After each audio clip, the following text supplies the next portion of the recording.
Right then, thank you for coming, and thanks to Sebastian for help with the equipment, and above all, thanks to all our speakers for making time to be with us today.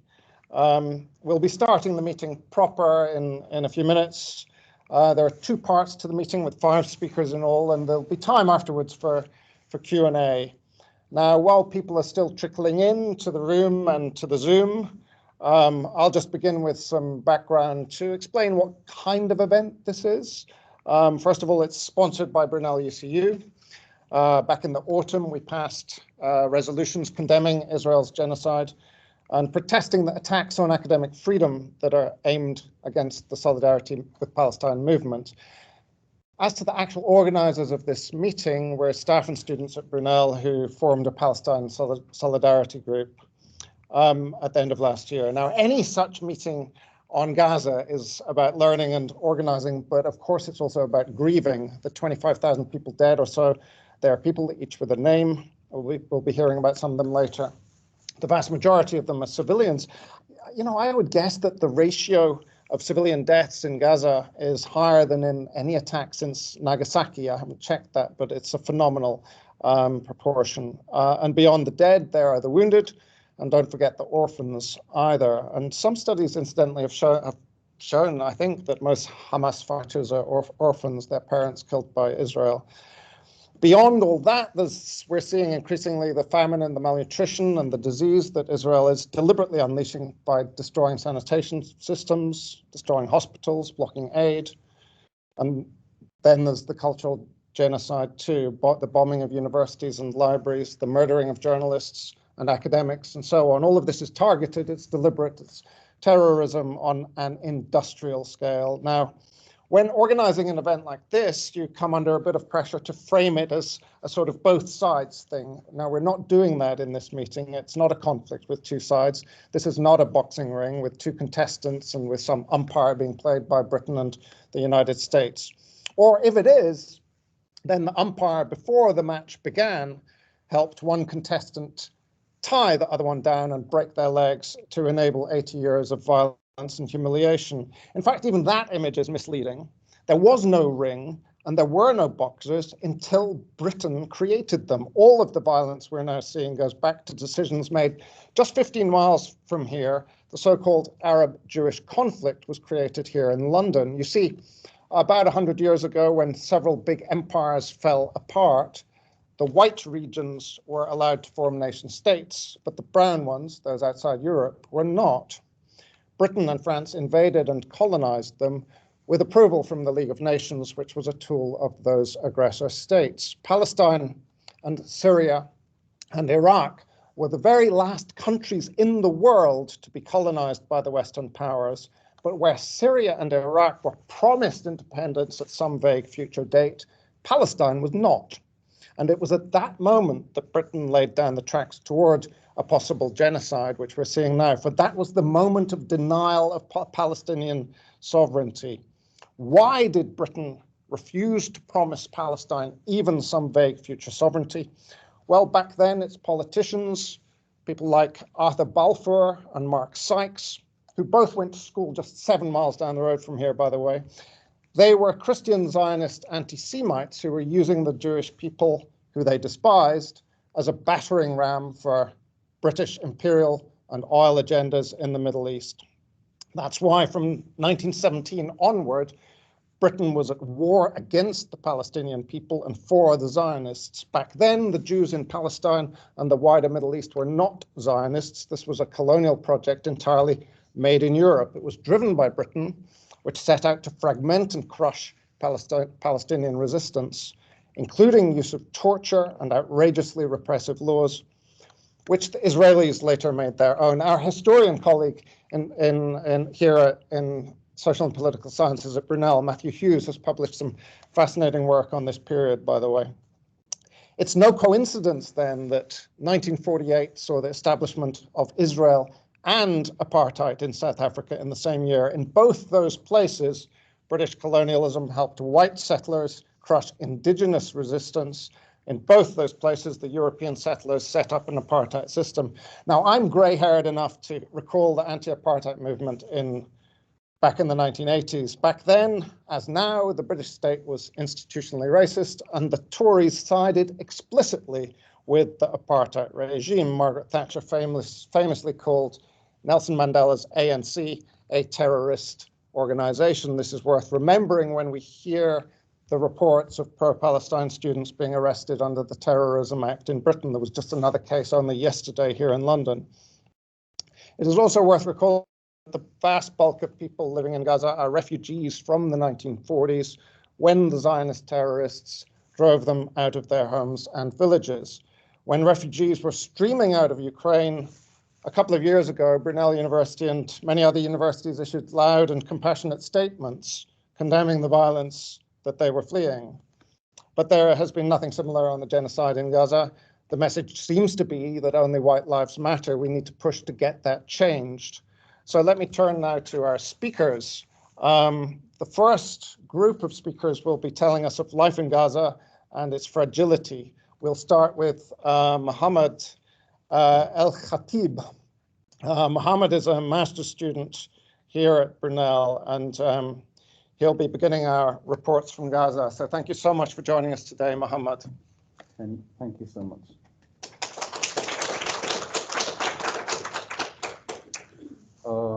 So I'm gonna start like this. Hello everyone, I am Mohammad Elkhatib, a Gazan kid. I feel sad because my mother told me that my school friend Jamal traveled to a better place without telling me, or at least offering me to go with him. I mean, we have been hanging out together for 2 years now. I saw him yesterday, and he didn't tell me he was traveling. I know that Israel has started a genocide on our beautiful city, Gaza. But I mean, this is not an excuse, right? It's Thursday today, and I'm supposed to have a science class, exactly in the same classroom that my family and I are living in right now. Jamal and I loved our science classes because the teacher used to praise us. We agreed to be great doctors in the future to help people in times like these. But he traveled to a better place. I don't know, but school doesn't feel like home. I don't know why my teachers used to tell the class that school is your second home. I miss our house and my room. I left all my toys, books, and notebooks that my teachers drew stars on because they were tidy and neat. Anyways, I should be thankful because my father told me that other kids are living in tents that leak water when Allah makes the sky rain. Mom bought me some new clothes because it's getting cold in here. I wish Jamal was here to show it to him. I know he would ask his mother to get him the same clothes as mine. My mother told me you can't talk to him before you go to bed, and he will visit you in your dreams. My mom thinks I'm a fool. Of course, I know he won't visit me in my dreams. I mean, he left without even saying goodbye. Why would he visit me in my dreams, right? It became really scary in here. Israeli soldiers are hiding in metal-wheeled rectangles. People call it dabbabat. And they shoot and arrest people in the school who haven't done anything wrong. Hello, everyone. I am Mohammad Elkhatib, a Gazan youth. I finished my undergraduate studies with distinction, and despite my hard work on each skill in the university, I could not find a job. But people told me, you have to start freelancing, but it wasn't fruitful. Those who hire you believe you are from a poor country and would accept any price offered. As my father does not believe in working online and sending money abroad, he talked to his friend who has a cleaning company. And my father got me a daily paid job there, 35 shekels, or $10 per 10 hours of working each day. I mean, working in a hospital, I am working in a hospital, and I feel ashamed of being seen by people who know me. I cried a lot in the changing room. However, Israel is ethnically cleansing my people. The scenes that I see every single day are indescribable. The blood is everywhere in the hospital. Everybody is running around me. Parents are holding their kids in plastic bags because Israel bombed them. Lots of people are amputated. Mothers are crying their kids. Fathers are standing in silence. And more wounded people coming on carts pulled by donkeys. My mother called me to ask how I am doing and tell me the news of my cousins. Israel killed Mohammad and Ibrahim. My mother said, waiting for my reaction. Who? I answered, pretending that I don't have cousins with these names. Your cousins, Mohammed and Ibrahim, your uncle Hussein's son, she repeated. But how and why? What about the others? They live in the same building, I asked, confused. She told me that they were vacating the house and an Israeli sniper shot Muhammad in his head. Your uncles decided to leave him in order to protect their sons who were about to help him. But his brother Ibrahim did not obey and went to help his younger brother and got shot in his chest. I think to myself most of the time, why would Israel, with all these tanks, F-16s, drones, Mossad's, connections, and number of soldiers, kill a kid, a mother, a father, or an old man or woman? Why would they, with all this power, bomb residential buildings, hospitals, graveyards, and even schools? Why would Israel kill my cousins? Why would Israel kill a brother helping his dead brother? Hello everyone, I am Mohammad Elkhatib, a Gazan father. To me, my house and kids are what I have been working for my whole life. My family and I have been living there since 2000. It feels like yesterday when my brothers and I decided to live in one building. I was forced to take on loans from family and friends. At the beginning, it was fine as I knew how to financially manage my expenses. But after 2006, Israel imposed sanctions on the government in Gaza. So our salaries went down to 50% every month, then to 40% every 50 days. Every drop of sweat has been for the sake of this house. My kids got older and they needed to be financially supported for their studies at the university. I became financially suffocated. But I went through it. And in 2019, I paid back all my debts. I am 55 years old now. I can finally rest assured now that nobody will ask me to pay their money back. I know this.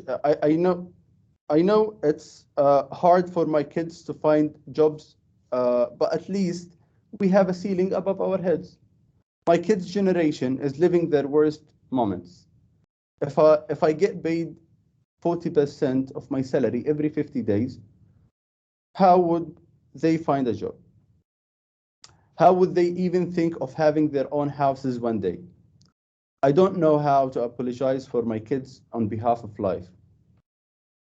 My dreams after reaching 55 years old of having a proper house and providing protection for my family did not last long, as Israel has started its genocide against Gazan civilians.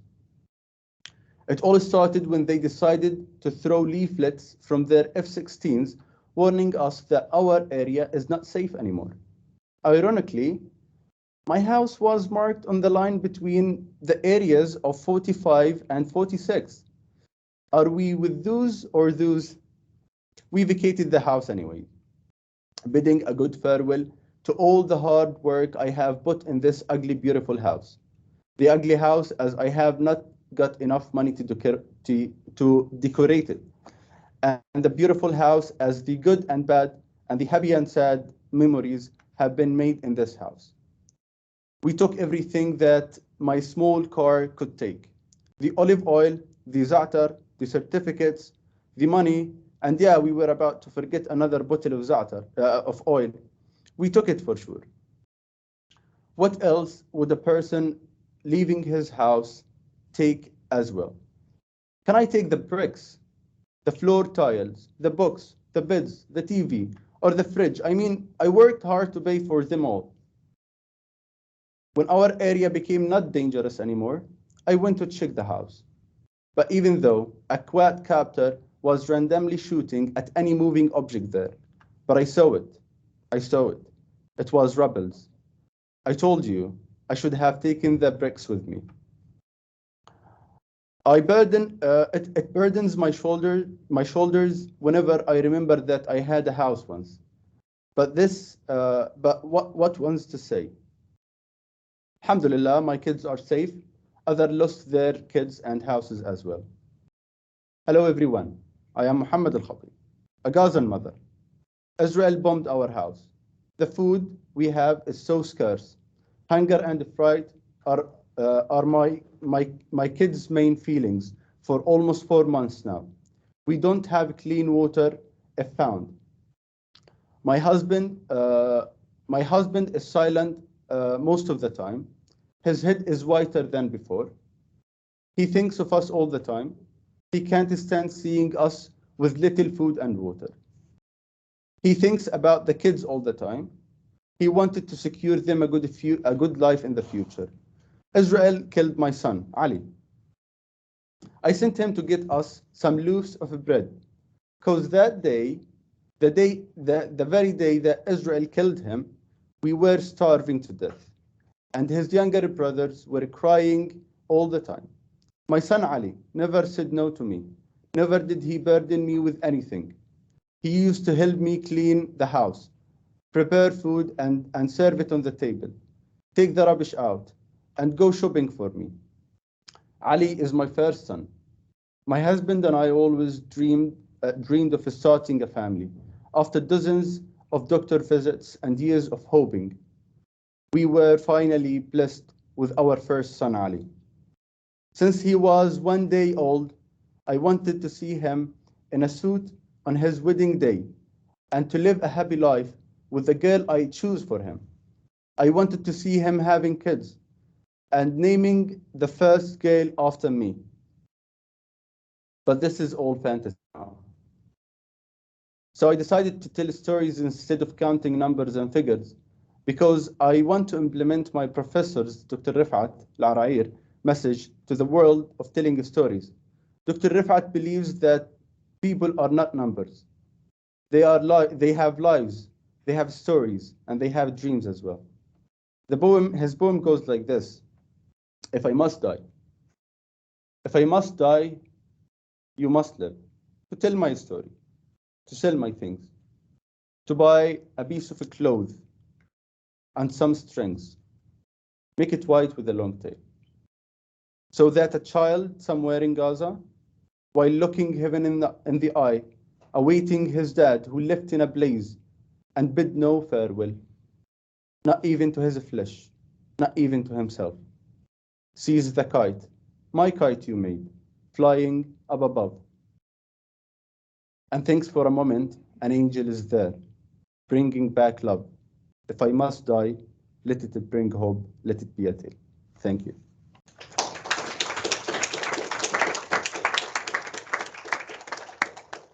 Thank you so much, Mohammad. Could Yousef,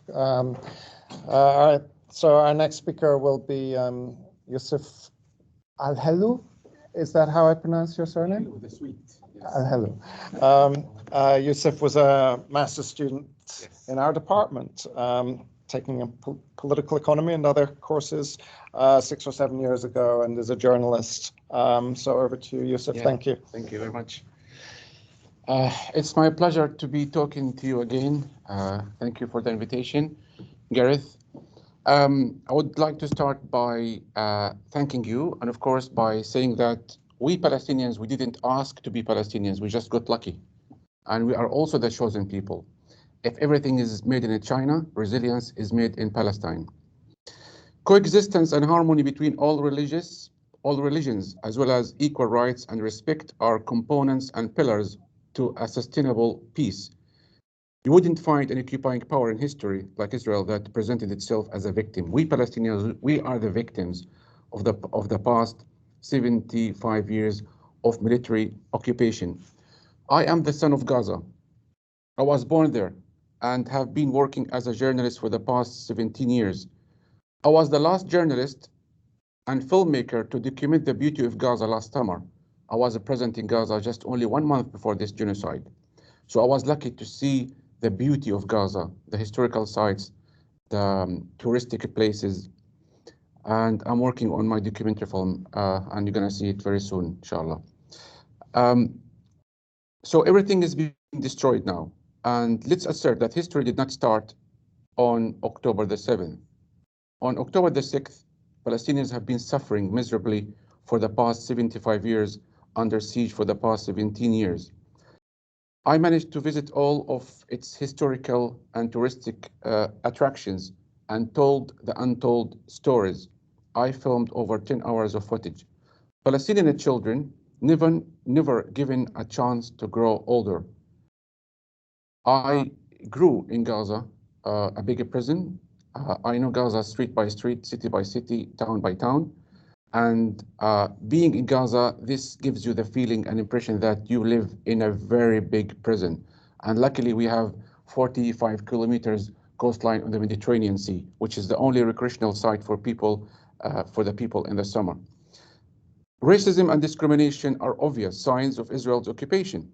If you go to the West Bank, there are some roads designed for Israelis and some roads designed for Palestinians. And the segregation, the apartheid wall, slicing, cutting the West Bank into small Bantustans. The systematic dehumanization of Palestinians and treating us as a people of a lesser God is what makes Palestinians' blood cheap in Israel's eyes. Palestinians under decades of military occupation have a right also for self-defense. Despite all of our suffering, we are being described by the free-loving people of the world as resilient people, as a source of inspiration and steadfastness, because we refuse to vanish. We refuse to go to the museum. We refuse to be like Native Americans, with all due respect. Almost everything is being documented. This is a digital genocide being screened and happening in front of our eyes for the past 117 days. Now, Palestinians are the indigenous people of the land. Our grandparents lived in historic Palestine for decades, and I am a descendant of a refugee. My grandfather was kicked out from his town in 1948, which is only 5 kilometers to the north of Gaza. So we have roots in Palestine. Since 1917, and Palestinians have been suffering for self-determination and freedom, staging revolutions after revolutions, uprisings after uprisings, demanding for our liberation and freedom. We refuse to accept a brutal military occupation. We will not vanish. Israel threw out the anti-Semitic card as soon as it is being criticized because of the illegal practices against Palestinians. Now, Israel claims that it is doing its war in Gaza for self-defense. But does self-defense justify the genocide? Of course not. Dehumanizing Palestinians is at the core of the genocide in Gaza, to oppress Palestinians through demonization. Let's make it clear that Palestinians are not collateral damage. And also, we are not numbers. Sadly, the official death toll in Gaza surpassed 26,000 Palestinian civilians, innocent civilians, including 11,000 Palestinian children, in addition to 8,000 Palestinian women. Also, over 70,000 Palestinian civilians have been wounded. Many of them lost limbs, and many of them they become disabled for life. This means 2% of Gaza population have been killed. Gaza population is 2.3 million, half of whom are children below the age of 20. I'm a journalist. I've been working as a journalist for the past almost 20 years, and I lost, as a journalist, 123 Palestinian journalist colleagues. So this is the total number of journalists who have been killed so far. Also, 340 medics have been killed. 65 civil defense crews have been killed. What happened to Never Again? Why we have to pay a heavy price for what happened 75 years in Germany? This is ironic and this is outrageous. What's happening in Gaza is immoral, is inhumane. It's a genocide and ethnic cleansing. And this is evident from Israel's intention to force people to evacuate towards the south of Gaza, particularly in Rafah in order to push them to the corner and encourage them to force Gaza. Now, they can wipe out Gaza, they can destroy residential houses and towns and cities, but they cannot wipe our spirit. Our faith is stronger than their bombs. They can kill us, but they cannot kill our spirit. We Palestinians are the victims of the most brutal military occupation in our modern history after the Second World War. We are experiencing the most vicious colonial racist apartheid regime. Sadly, I myself, I lost 65 members of my family, including immediate family members, my sister and 7 of my nephews and nieces, and they are still under the rubble until this moment. We are unable to pull their bodies due to lack of machinery. And obviously, so many people are still under the rubble. We are talking about 3,000 innocent people are still under the rubble, many of them decayed. Gaza is a concentration camp. It was before described as the world's largest open-air prison, but it's not a prison, because if you live in a prison, this means you committed a crime. So the best description, it's a concentration camp. Israel has been enforcing an apartheid system that deprived Palestinians of their dignity and basic human rights. Now, Israel is still occupying Gaza. Yet, yes, it withdrew its forces and military presence in Gaza in 2005, but it redeployed its forces around Gaza and continue to control the civil registry, currency, economy, borders, exports, imports, and is still imposing a digital occupation. Israel maintains full control of Gaza's airspace, territorial waters, and border crossings. Gaza has no airport, has no seaport. I was lucky in the year 2000. I flew from Gaza International Airport to Cairo and from Cairo to the UK, but this airport destroyed only after 2 years of operation. So Gaza is a very big concentration camp. Anything has to go to Gaza has to be approved by the Israeli military. The skies of Gaza are full of drones. The coastal line of Gaza is being patrolled 24/7 by Israeli naval warships, opening fire on fishermen. And also the 40-kilometer on the eastern part of Gaza also is being enforced by walls and barbed wires, and farmers are also being shot at. Now, Israel has been using Palestinians as hostages. We are hostages under Israel's occupation. No one can deny that, because the siege is a form of collective punishment. So there is no justification to bomb civilians or hospitals. So we Palestinians and freedom-loving people and justice people around the world condemn Israeli terrorism for killing us civilians and targeting and arresting children at pre-dawn campaign. It is important to know that the Israeli society is a militarized society. Almost every Israeli over the age of 18 is permitted to be given a gun. The Israeli current genocidal war is against civilians, children, universities. 6 of Gaza universities were destroyed. What's the purpose of destroying universities in Gaza? Also, they destroyed almost 300 schools, either totally or partially. They are destroying the education system in Gaza. They attacked libraries, stadiums, sport facilities, artistic and cultural centers, refugee camps, hospitals, mosques, churches, infrastructure, bakeries, markets, water wells, electricity, animals, agricultural fields. Half of Gaza's population, as I said, young people, and those young people are deprived of their childhood. We are experiencing the second Nakba, the catastrophe, which is the mass forcible expulsion and evacuation. The first Nakba started in 1948, when hundreds of thousands of native Palestinians were forced to flee at the hand of Zionist militias at the time. Now, of course, you've heard what one of Israeli officials, he suggested to nuke Gaza, to throw a nuclear bomb on Gaza. We are the what happened to Never Again? Where are the Western human values? Why the world is allowing this genocide to happen and to continue for the past 170 days? People telling us that we have failed you. The international community is sabotaged. It's a genocidal war, and the use of excessive force against defenseless civilians in Gaza aims to regain the so-called power of deterrence.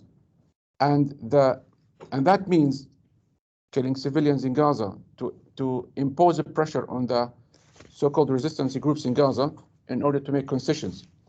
We are being treated by Israel and the international community as subhumans, and this is a fact. I'll go for a few minutes. Okay.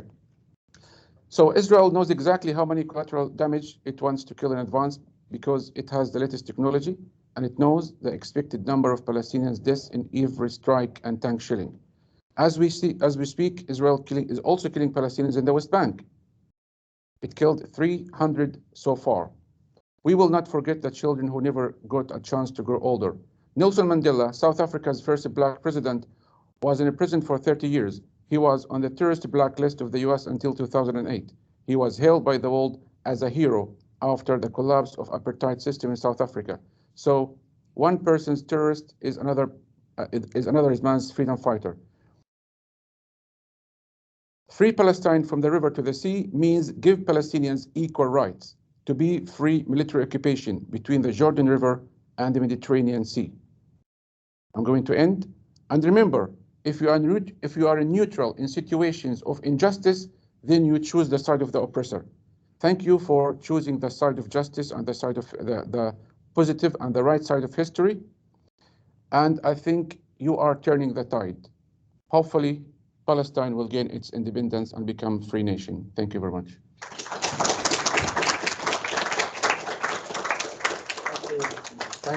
Thank you so much, Yousef, and condolences for all the people who you have lost as well, I have to add. Third speaker will be Iram Bhatti. Iram is a research student in politics, writing a PhD dissertation on oil and finance, but writing it part-time, and in the other part of her life, she's an aid worker and has just been to the Rafah crossing and will be reporting from her experience there. So thank you for being able to join us, Iram.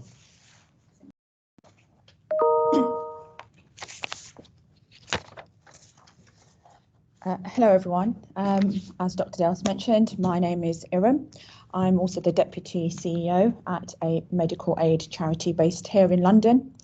I was in Egypt. I got back yesterday. We were at the Rafah border delivering medical aid for the people of Gaza. I wanted to talk a little bit about my experience about how medical aid, the problems surrounding medical aid being delivered in Gaza. There seems to be a lot of rumours of how aid is actually getting through. Is it even getting through?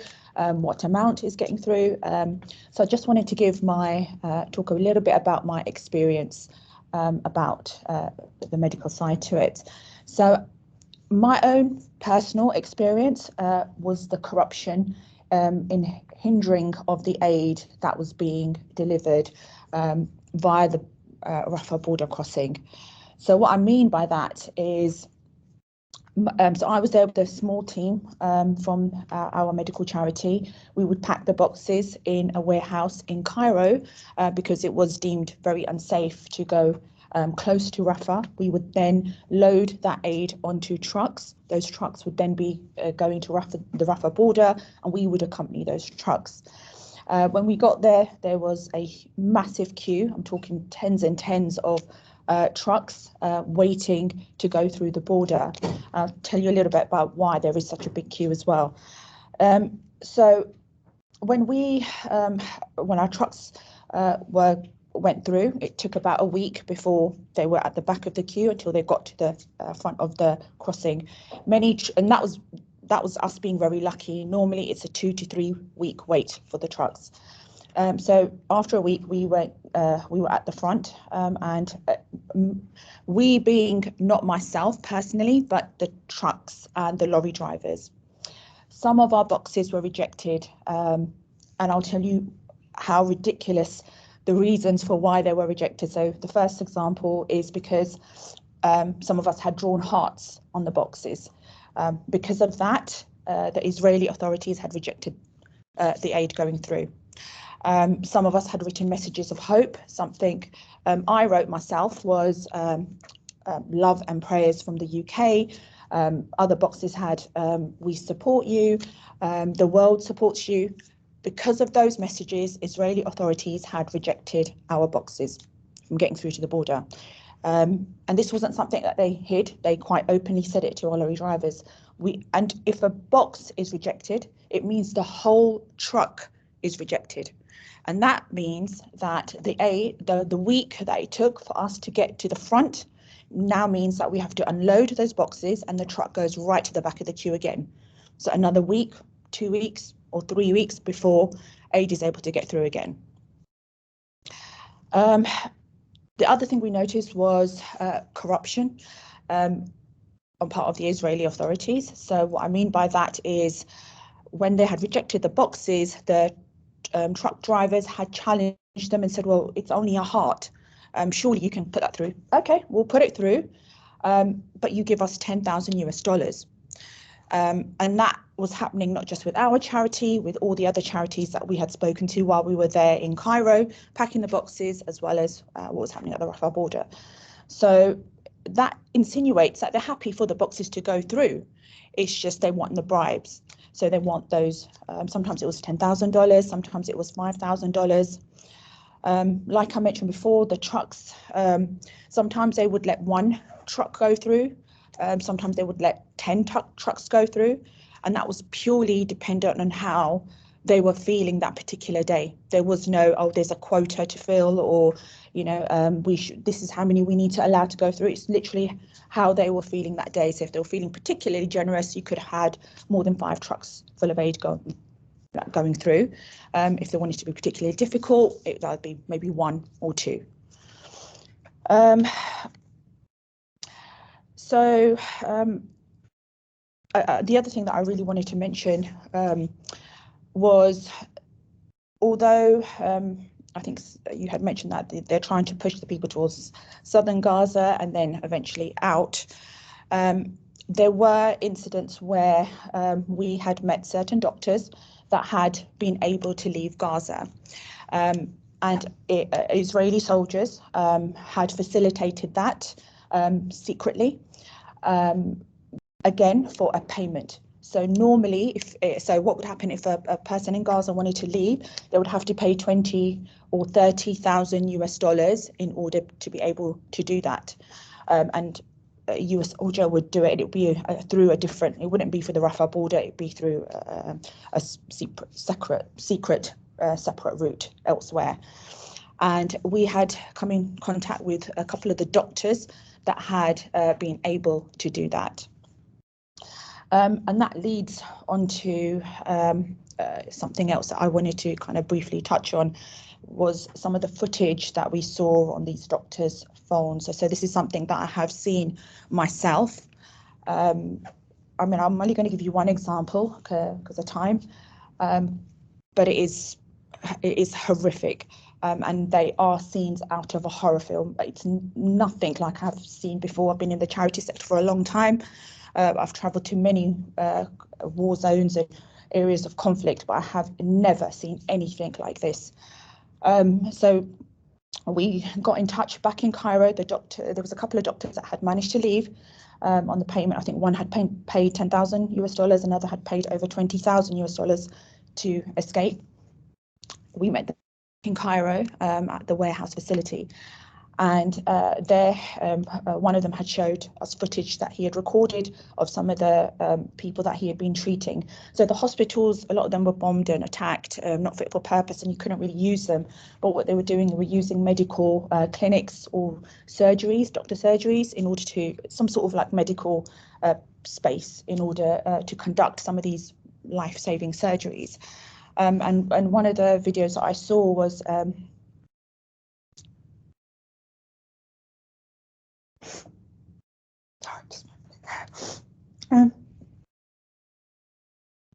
I was a toddler, probably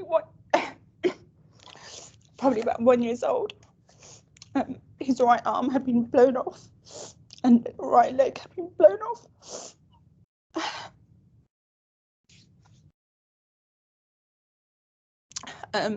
You could still see the flesh hanging off the end part, the knee. And this doctor had to perform surgery without any painkillers, no morphine. And the child was really struggling to even cry because it was in that much pain. And that was really difficult to see. That was just one example. I saw up to about 15 to 20 videos of people, lots of children in similar situations where they were being treated with limbs blown off, flesh hanging off, burns everywhere, absolutely no painkillers or morphine to treat these children. And it is that bad out there. There's no question about it. You can't make up these scenes, you can't fake that footage. But that's just some of the things that I witnessed. The other thing, I'd probably finish on that because I know we're running short for time. The doctors, the same doctor, that is something they have seen. There were also bombings happening close by, so these doctors had spoken about how some, as they were performing operations or just tending to some of these patients and victims, that there were people were just coming in like whichever way they could, whether it was on riding animals, whether it was on makeshift stretchers, if you were lucky, ambulance, if there was enough fuel left in that ambulance. And because these bombings were happening close by, some of these doctors couldn't turn up to work on certain days either, for fear of being attacked, which meant that the hospitals were just piling up and up until they were able to see them. So I would like to finish on a quote by Norman Finkelstein, an American political scientist, and he said, if there were an Oscar for best theatrical performance by a country, Israel would win every year. It's a country based on theatre. It's a lunatic state, completely insane. And thank you for listening.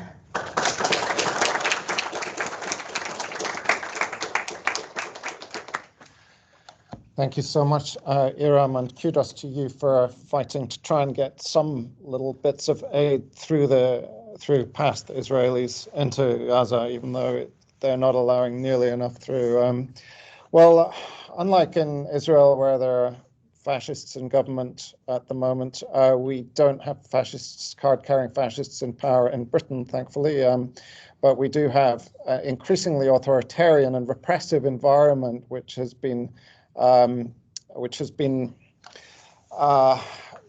facilitated a kind of carnival of McCarthyist reaction around the Israel-Palestine issue, designed to intimidate solidarity with Palestine and resistance against this genocide that our government is so involved with. And so the second part of this meeting is moving on to address this topic, the topic of McCarthyism and academic freedom.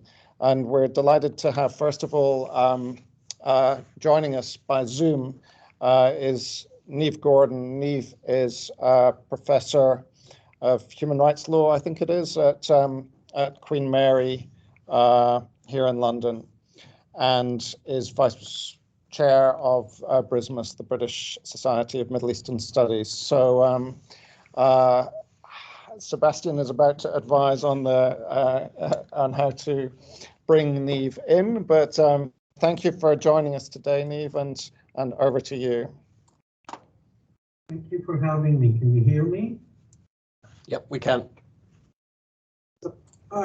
What I'd like to do is spend about 12, 13 minutes talking about first what one of the speakers mentioned is the de-development of the education system in Gaza, and later move on and discuss how there's a whole attempt to silence Palestinian and pro-Palestinian activists in the UK. And so one thing we have been noticing over the past 3.5 months is the systematic destruction of schools and university buildings, including laboratories, libraries, and classrooms, alongside the killings of students and staff. The education system in Gaza is made up of over 625,000 students and about 22,500 teachers and professors, all of whom have been impacted by this war. As documented by the Palestinian Ministry of Education and by human rights organizations, since the beginning of the war, about 4,500 students have been killed and 8,000 have been injured, while over 230 teachers and administrators have also been killed, and about 800 have been injured. The Israeli army has also killed about 100 university professors. The number of students and educational staff killed in such a short period of time is unprecedented in the region's history. The destruction of educational infrastructure is also unprecedented. During the war's first 16 weeks, about 350 of Gaza's 740 schools were destroyed or damaged, and about 30% of the school buildings will be out of service even after a ceasefire is implemented. Consequently, hundreds of thousands of school children who have already been deprived of education for several months will not have a school to return to once the Israeli attacks subsided. Higher education infrastructures have also been heavily targeted. Israel has systematically destroyed, damaged every university in Gaza. The Islamic University and the University College of Applied Sciences were bombed in October. The Al-Azhar University, the second largest university in Gaza, and Elkhatib University were bombed in November. The Islamic University's medical school was bombed again in December, while Al-Aqsa University and the Palestinian Technical College were also severely damaged that month. And this month, or in January, Israel circulated images of the controlled intervention of Israel University, the last remaining major university in the Gaza. Alongside the wholesale destruction of the physical infrastructure of higher education in the Gaza Strip, including, for example, the looting of 3,000 rare artifacts by Israeli soldiers occupied Israel University before they demolished it. Israeli forces have killed many members of Gaza's academic community, including numerous internationally respected scholars who have comprised part of the region's. The systematic targeting of the Palestinian education system is a war crime, crime against humanity, and appears to be an integral part of the broader pattern of elimination emphasized in South Africa's application to International Court of Justice. The destruction of education is part of a genocidal strategy aimed at destroying in whole or in part Palestinian society within the Gaza Strip. In light of this, we would have expected that the British government, and particularly the Prime Minister and the Secretary of State for Education, to publicly condemn the destruction of the education system in the Gaza Strip, underscoring the horrific long-term effects this destruction will have on Palestinian society. But what about our university leaders? What about the VC in Brunel? Imagine for a moment a situation where all the universities in the UK were bombed. University leaders in the UK would have expected solidarity and empathy from their counterparts overseas. Has any university leader in the UK condemned the wholesale destruction of higher education in the Gaza? Has any VC even expressed some sympathy towards Palestinian students and staff in Gaza?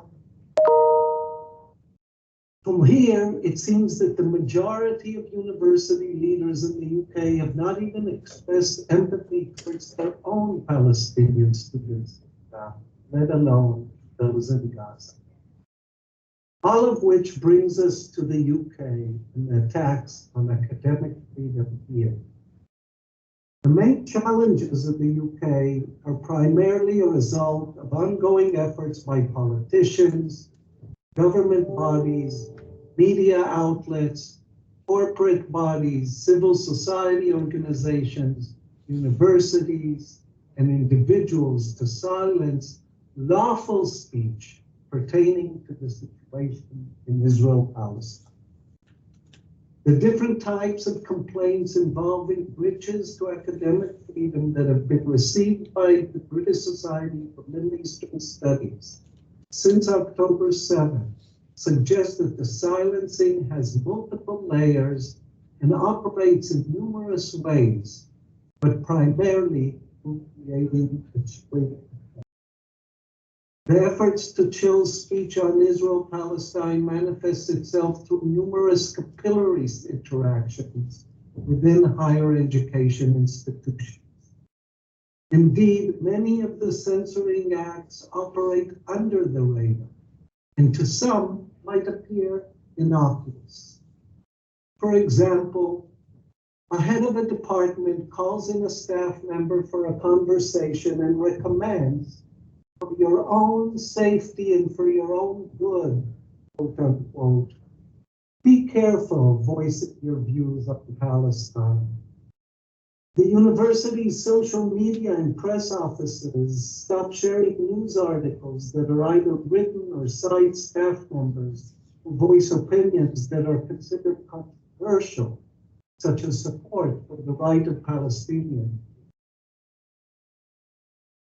Staff members or students are asked to remove a Palestinian flag from an office door or a dorm room window. Of course, none of these little interventions occurred when the Ukraine-Russian war erupted. Staff members were not called in and asked to be careful about their views. The press office did not suppress our speech, and I do not recall administrators asking for facts. Other forms of silencing involve the deplatforming of the events organized on campus. Deplatforming can be carried out by demanding that organizers pay security costs for an event which readily reach thousands of pounds and exceed the organizer's budget. Insisting that an event on Palestine needs to be balanced, despite the same universities placing no such stipulations on other topics, such as the Ukraine-Russia war or when critical gender scholars are invited to panels. Preventing protests or sittings calling, for example, for the implementation of a ceasefire in Gaza, often citing unspecified safety concerns for the student body of the university. Canceling events discussing the situation in Israel-Palestine due to the organizers' inclusion of a watermelon emoji symbolizing a Palestinian flag on the announcement post. They cancel it due to procedural issues, such as failures to submit all the necessary paperwork by a certain date. They cancel it because a topic is seen too sensitive at a given moment, as when Liverpool Hope University canceled the talk by Professor Abi Schlein from Oxford, a British fellow, a fellow in the British Academy. This has also received complaints of corporate actors participating in deplatforming, such as when Eventbrite removed from its platform an event on November 7, in which Omar Barghouti of the Boycott, Divestment, Sanctions Movement was scheduled to deliver a talk at Queen Mary University of London. Other instances of silencing manifest themselves through the lack of institutions that teach on Israel Palestine. About 120 UK universities, including Brunel, have adopted the Iron Charter Working Definition of Anti-Semitism, which replaced anti-Zionism and criticism of Israel with anti-Semitism. Lectures, for example, use, for example, Amnesty International's report charging Israel of carrying out the crime of apartheid, can be accused of being anti-Semitic, according to the IHRA. Christmas has received information of modules being canceled since lecturers did not receive institutional guarantees that they can use such materials in class and be protected if complaints are filed. In addition, UK universities have suspended staff members and students, including at least one student at Brunel University, in response to complaints made against their social media posts. Here we have come across numerous cases where the social media accounts of individuals are mined, either by students or actors outside the university. These actors examine posts, likes, shares of students and staff over long periods of time, in some cases exceeding a decade, in some cases when the student was still a minor. Following October 7th, Christmas has received numerous complaints from students and staff, some of which have been detained, posting content on social media, and suspended from the universities. We have received reports of 12 police officers knocking on apartment doors at 5:30 in the morning after complaints have been made 3 months earlier about a post that the staff member posted on their social media account. The police wait 2 months and then come at 5:30 in the morning, raiding the apartment, taking all computers, taking cell phones and so forth. I have about 2 more pages here on my computer of censorship and crackdown that we've been witnessing in higher education in the UK, including on a national level against the funding agency of research and numerous other cases. Now, for this to work, they need to shut us down. For this to work, they need, for the genocidal violence in Gaza to continue, they need to shut us down. And our responsibility in turn is to push back. We must push back despite their endless efforts to shut us up, and pledge that we, as students and staff from all walks of life, both individually and as a group, will not remain silent in the face of the horrors taking place in Gaza. Thank you.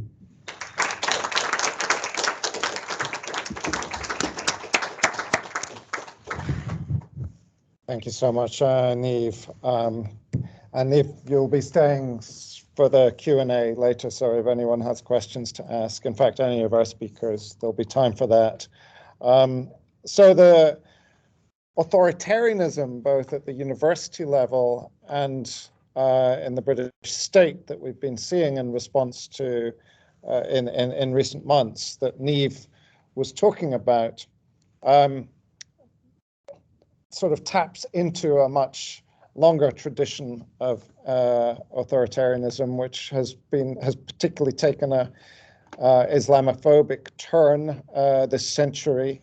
And I think that some of the connections that between these two timescales will be explored in our final talk by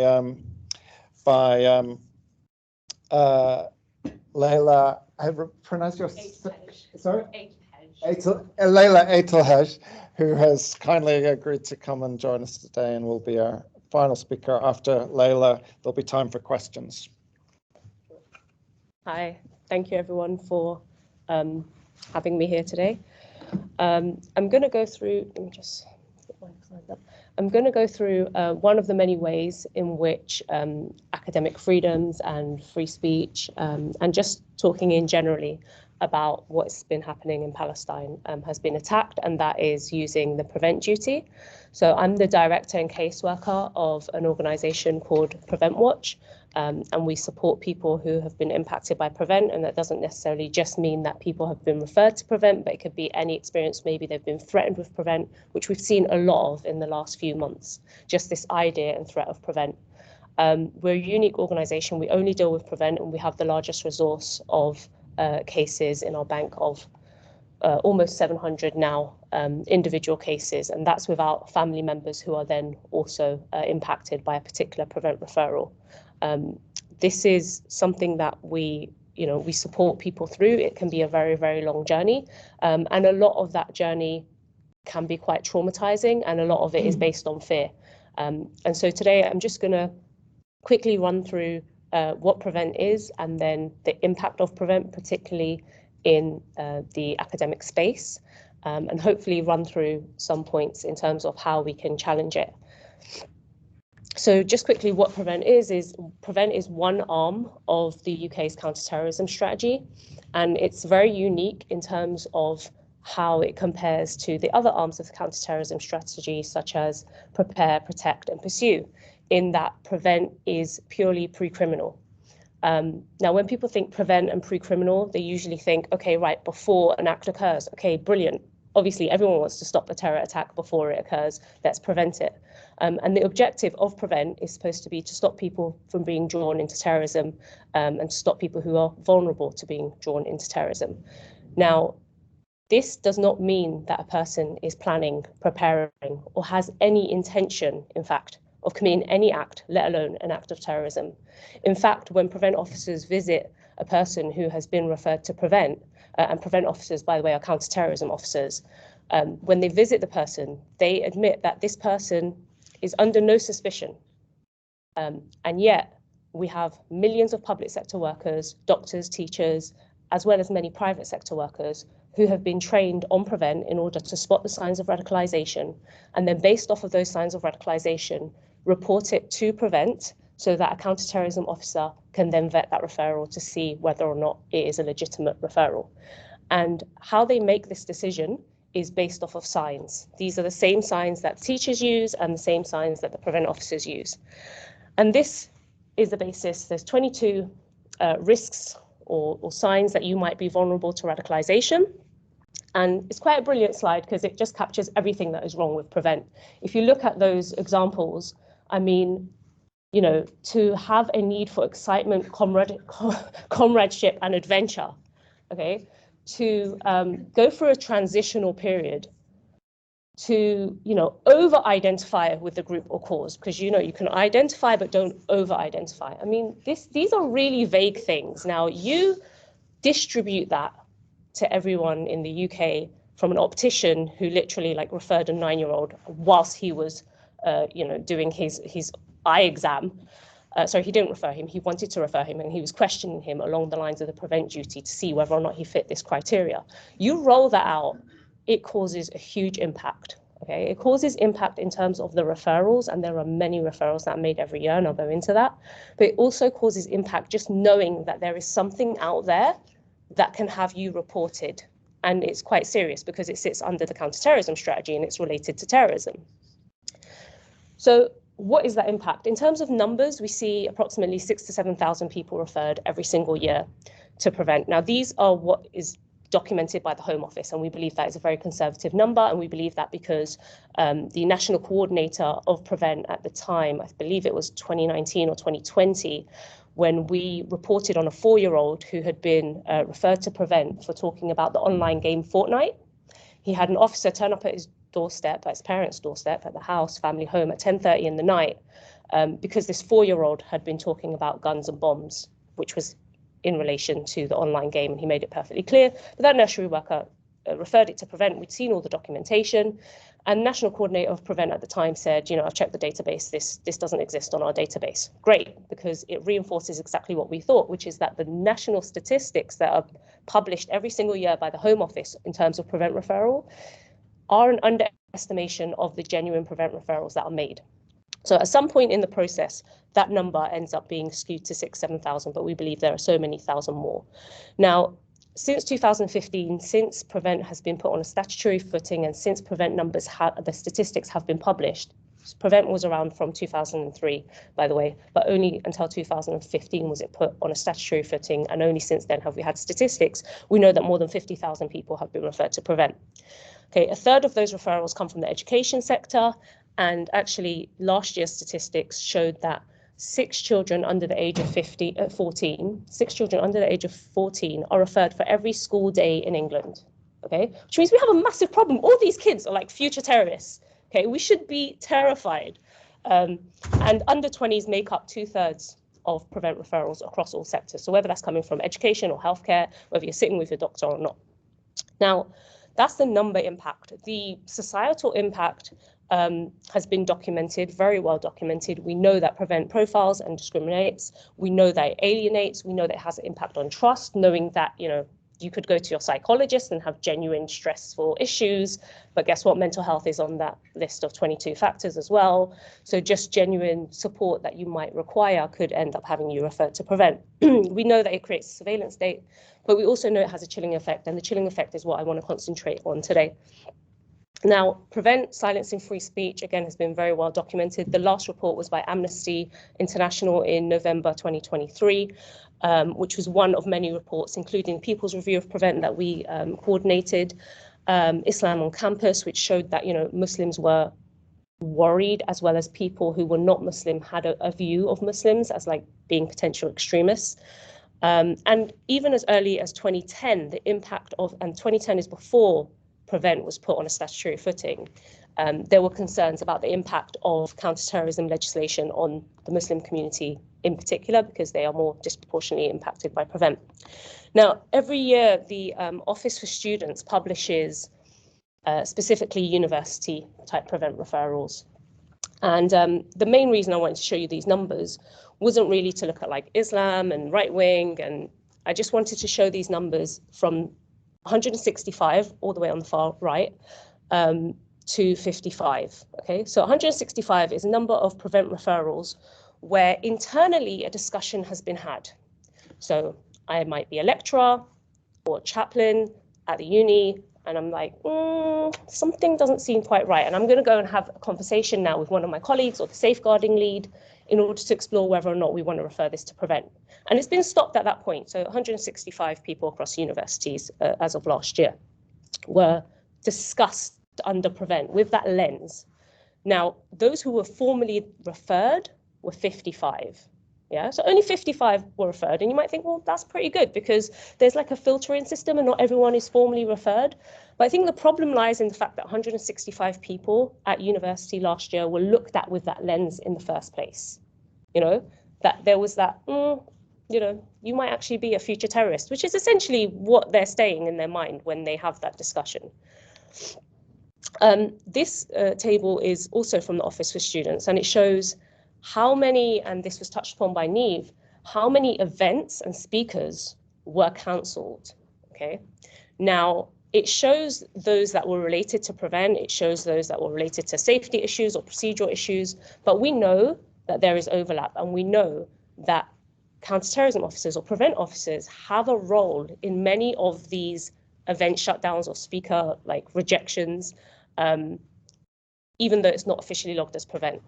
And it ends up looking like, oh, it was a procedural issue. Oh, you documented things a bit too late. You sent in your form a bit late. But actually, behind it, there was some interaction. Not all of them, but many of them, we believe. And the reason we believe that is because in 2021, when school children across secondary schools were being active off the back of what was happening in Sheikh Jarrah, like all of those schools who applied sanctions, detentions, exclusions, it didn't seem like it had anything to do with Prevent. But actually, then we received information that counter-extremism officers had been giving directions to the schools in terms of how to deal with students who were, you know, drawing a Palestinian flag or showing any kind of sympathy towards Palestinian people at the time. Now, within universities, there are 2 recommendations I want to highlight. These recommendations come off of a so-called or not so independent review that was done by the Home Office on Prevent. And these recommendations have already come into force as of January, and they're specific to universities. So one recommendation is to further silence the anti-Prevent agenda. So that would be me. Okay. And the other recommendation, it's like a double-edged sword, is to increase the number of like promotion of prevent type speakers within universities. So to try and really sway it back to like, okay, we need to promote prevent within universities, and we need to shut down any criticisms of prevent, because universities are a really important space, and they always have been for, you know, political reasons. They're a spot for politicization, radicalization. Yes, I will use that word because it is not a dirty word. It has become a dirty word, but universities have historically been that place. And fast forward to only 4 months ago, and universities across the UK are silent. And so in the same way that Israel has bombed the infrastructure of universities in Palestine, the UK has bombed the soul out of UK universities. And I say that because of, oh, sorry, this was just the implications of, I'll skip this quickly and go to this part. I say that because one of the first letters that came out from the Secretary for Education was a letter that, in this snippet, it doesn't include prevent, but it mentions prevent. You know, it doesn't mention any support for Palestine or any sympathies for Palestine. This was sent to vice chancellors across universities in the UK. And it spoke about the types of support that you could use if you're facing challenges within universities, right? And prevent was one of these. Apologies for the other pictures, they'll make sense in a bit when I go back. But prevent was one of these things that they mentioned. And they mentioned it because actually, in reality, not many prevent referrals have been made across universities since October 7th. But it's just planting that seed to say, you can use prevent. And then it also plants that seed in the mind of everyone within the university. I don't think I really want to speak up because I might be referred to prevent. So implications for those new recommendations that have come in is that there will be enhanced presence of prevent at universities. And I think, as much as it sounds really grim and really ridiculous in terms of how people can be referred to prevent, you know, there are many ways in which they can be challenged. Prevent is voluntary, by the way. So you have 2 counterterrorism officers turn up at your door, try and question you. You don't have to speak to them. It's prevent. You haven't committed any crime. You haven't done anything. And they will even tell you, actually, you're not under suspicion and we're not here with our police hat on, which is equally problematic because it means they don't have to follow any of the protocols or adhere to any protocols that they should as police officers. And we see this when they question children as young as 8 years old without a parent or anyone in the room. And when we've challenged that, they've said, we're not investigating a crime. We don't need another adult in the room. Why are you there? Why are you speaking to this adult? Why are you speaking to this 8-year-old as an adult, any adult, let alone as a counterterrorism officer? So we can challenge this because ultimately in universities, you know, if speakers are going to be shut down, if events are going to be shut down, we can challenge this because universities are unique in that they have certain academic freedoms. The pressure to silence extremist views can also be challenged. This idea, and this was another recommendation of the Shawcross review, that we should refocus back on Islamist extremism, can also be challenged on the Equalities Act. You know, if you are trying to justify referring more Muslims to prevent, you know, there are stronger acts in place than prevent.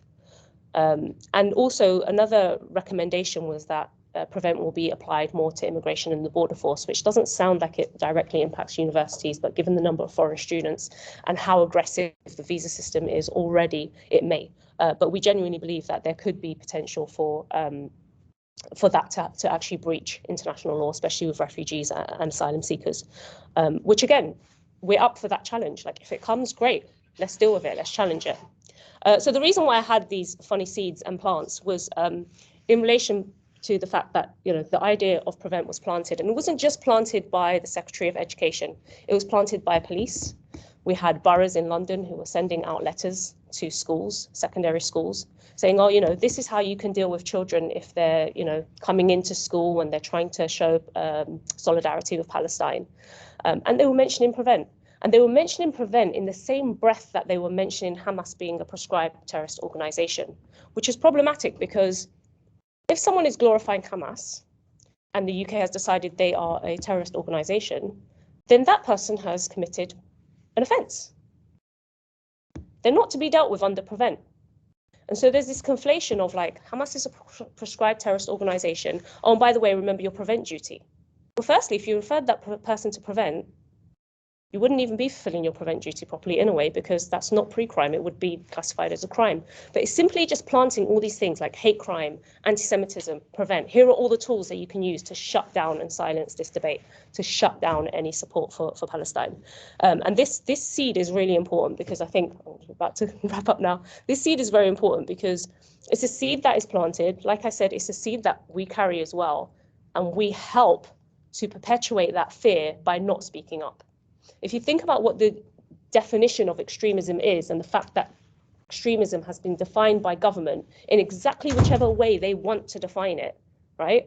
Ukraine and Russia, it was one way. Palestine, Israel, it's another way. We too have a function, have a role to play in terms of defining what that extremism looks like.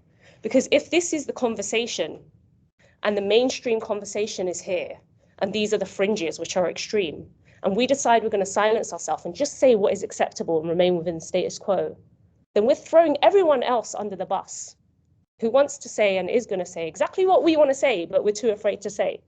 And so we're helping reinforce what extremism looks like without even knowing, just through our own fear and our own silencing.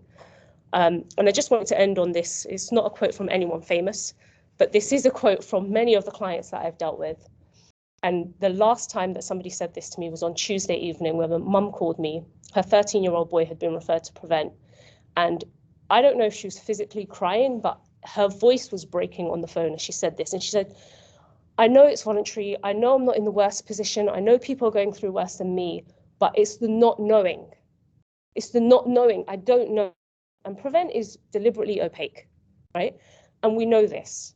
And that not knowing creates a real fear and a real trauma. And I think we have two options in that not knowing. And I hope that today we've contributed to one of those options. And it's a similar option that you would have if you were afraid of something in the dark. Okay, you have the option to flip the switch, turn the light on, and find out what it is and deal with it. And usually it's nothing. Yeah, it's a piece of clothing that you hung over the door and you completely forgot that you hung that jumper over the door and now it looks like a person. Okay, so you can flip that switch, turn the light on. And I'm hopeful that by understanding a bit more about prevent, understanding actually how little power it has, that we can flip that switch and raise awareness of it. Or we can like bury our head under the duvet and immerse ourselves in even more darkness as opposed to doing anything else, which is actually doesn't make any sense. Like, why would you hide under the duvet? So I'll end on that. And yeah, thank you.